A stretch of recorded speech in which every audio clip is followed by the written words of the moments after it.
एक लड़की की बहुत ही दर्द भरी कहानी। एक व्यापारी ने किसी धनी साहूकार से ब्याज पर पैसा उधार ले रखा था, लेकिन व्यापार में नुकसान हो जाने की वजह से वह साहूकार का पैसा लौटा नहीं पा रहा था। व्यापारी की एक बहुत ही सुंदर बेटी थी। साहूकार बड़ा कुटिल था। उसने सोचा कि व्यापारी पैसा तो वापस कर नहीं पा रहा है, तो क्यों ना इसकी परिस्थिति का फायदा उठाया जाए। उसने व्यापारी को एक सुझाव दिया कि अगर वह अपनी बेटी की शादी उस साहूकार से कर दे तो वह व्यापारी का सारा कर्ज माफ कर देगा। व्यापारी बेचारा मरता क्या न करता, उसने अपनी बेटी को सारी बात बताई। समस्या बड़ी थी। साहूकार अधेड़ उम्र का कुरूप व्यक्ति था। अब उस बेटी के आगे दो ही रास्ते थे। पहला, या तो साहूकार से विवाह करने से इनकार कर दे और अपने पिता को कर्ज में दबा रहने दे। दूसरा, साहूकार से खुशी से विवाह कर ले ताकि उसका पिता स्वतंत्रता से रह सके। लड़की ने साहूकार के आगे एक शर्त रखी कि साहूकार एक थैला लाए और उसमें 2 गोलियां डालें, एक सफेद रंग की तथा दूसरी काले रंग की। इसके बाद लड़की उस थैले से आंख बंद करके कोई एक गोली निकालेगी।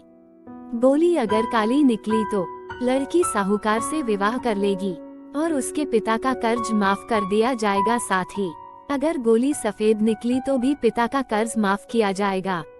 लेकिन लड़की साहूकार से विवाह नहीं करेगी। साहूकार तुरंत बात मान गया और जल्द ही एक थैला लेकर आ गया। अब वो जब थैले में गोलियां डाल रहा था तो लड़की ने देखा कि साहूकार ने चालाकी से दोनों गोली काली ही थैली में डाल दी है।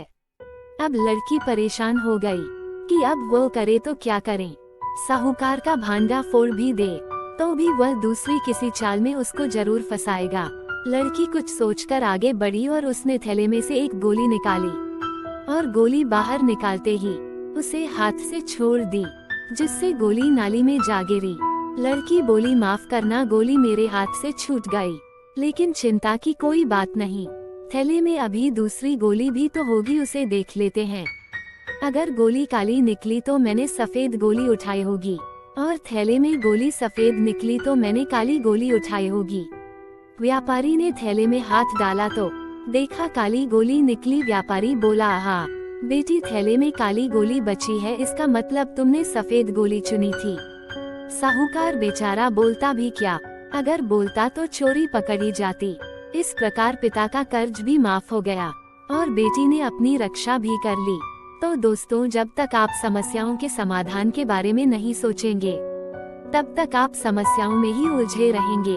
अपने विचारों को खुलने दें, थोड़ा हटकर सोचें। यह सोचें कि हर समस्या का हल है तो मेरी समस्या का भी कोई ना कोई हल जरूर होगा। जब आप ऐसा सोचने लगेंगे तो यकीन मानिए आपके समस्याओं के हल भी मिलना शुरू हो जाएंगे। तो सुंदर सी कहानी लाया था। आशा करता हूँ कि आपको यह कहानी पसंद आई हो। तो आपको इसमें से क्या अच्छा लगा हमें कमेंट में ज़रूर बताएं और एक लाइक, चैनल को सब्सक्राइब करके घंटी को ऑल पर सेट करें ताकि आने वाली वीडियो की नोटिफिकेशन आपको मिले तुरंत। हम मिलते हैं आपको अगली कहानी में, तब तक के लिए धन्यवाद।